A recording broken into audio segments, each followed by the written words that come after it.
G'day, welcome back to the shed. My name's Chris.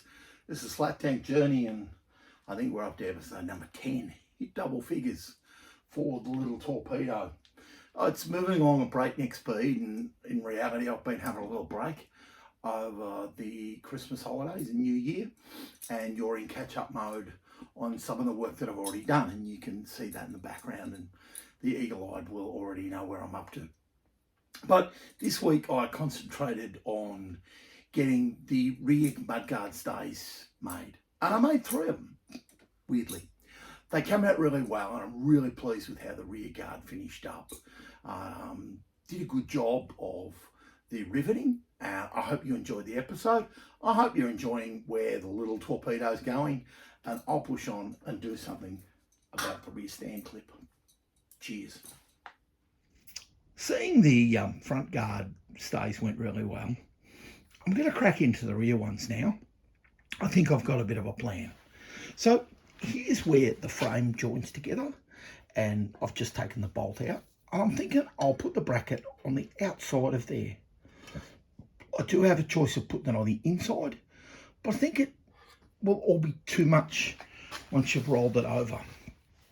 I've got a 3/8 hole in the middle of a couple of pieces of bar, and when I've got that on the frame, I want the roll to be above that red line. I've just gone down with the texter, so I'm arbitrarily going to measure off 25mm above that red line and then start the roll and then see how it looks.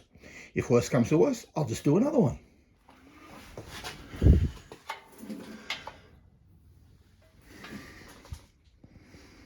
This back strut folded up, doesn't look too bad. Yeah, the bracket doesn't excite me.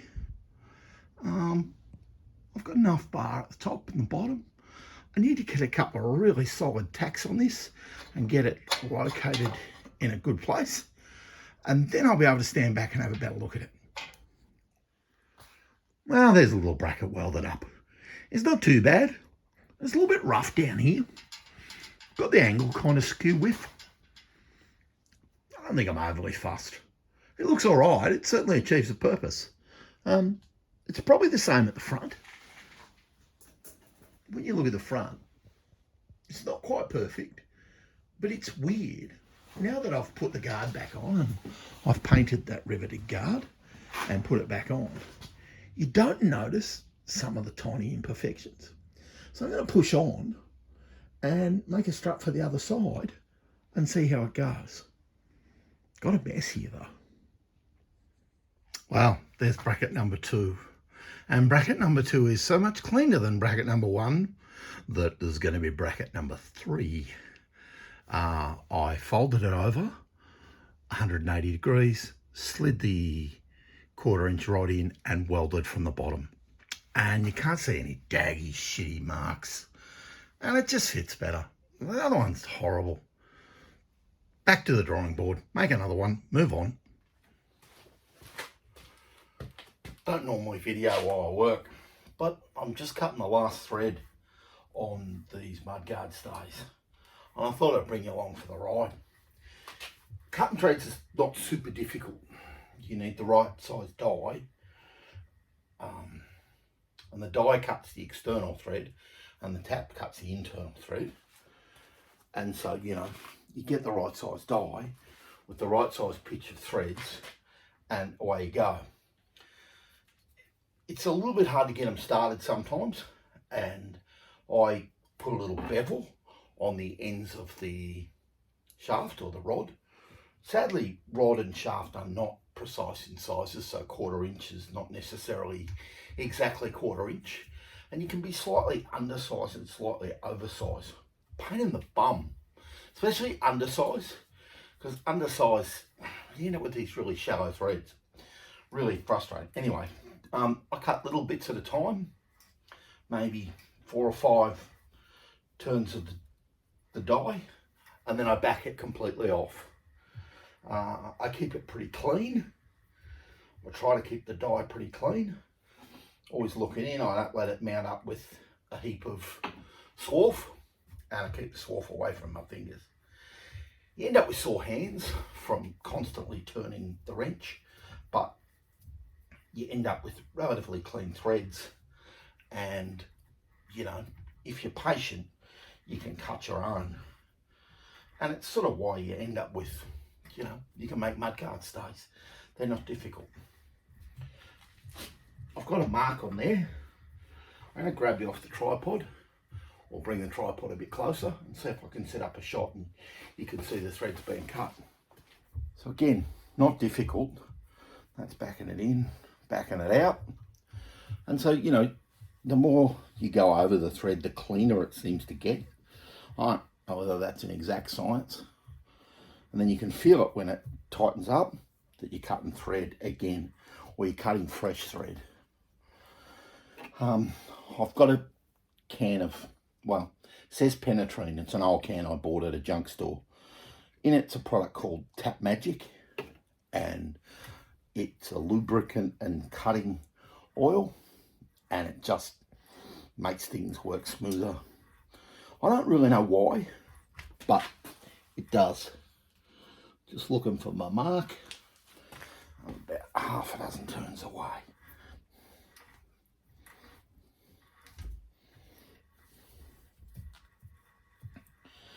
Then we'll back it out.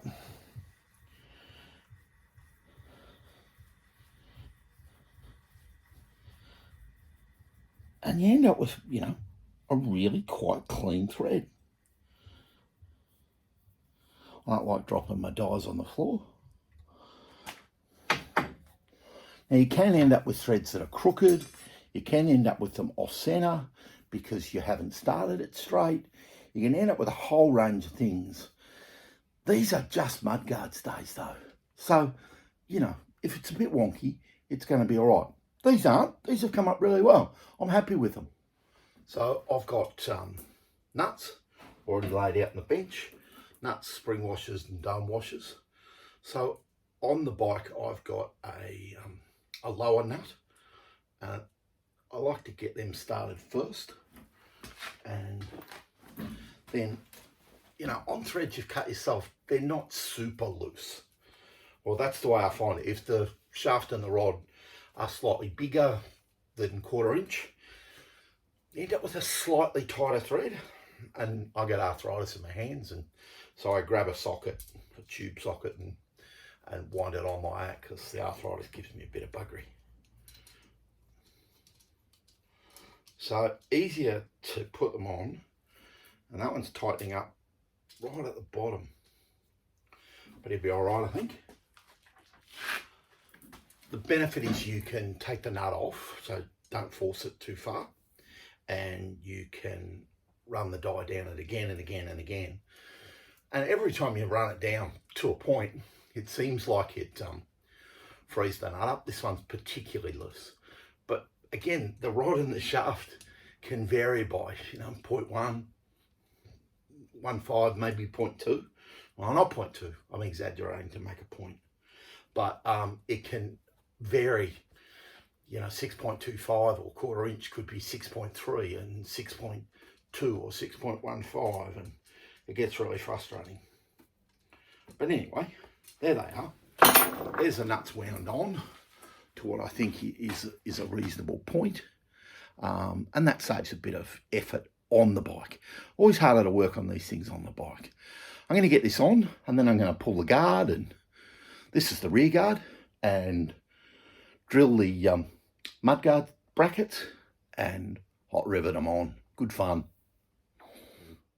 I've just finished riveting up the rear guard, and a little bit of a couple of manky marks there, but not too bad.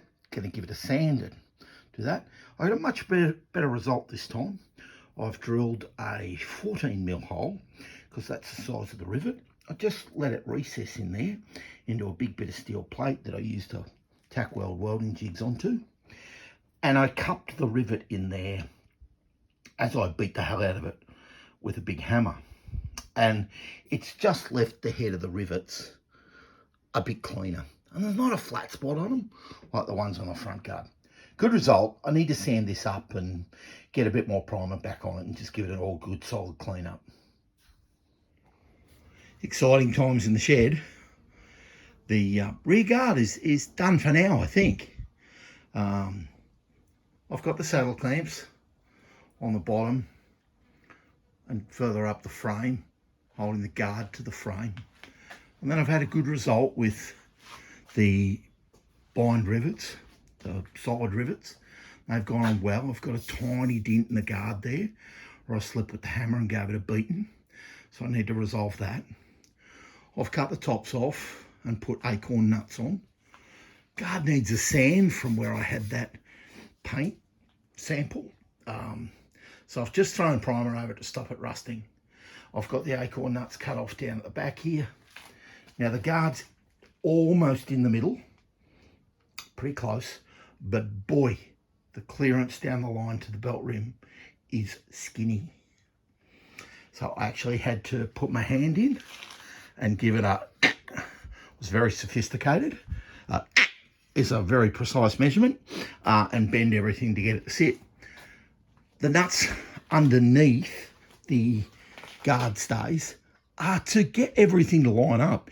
You can push the guard up and it goes across and lower it down and sort of mess with the height of it to get it to sit where you want it to sit. I'm really pleased with the rear guard. I think it's come up well.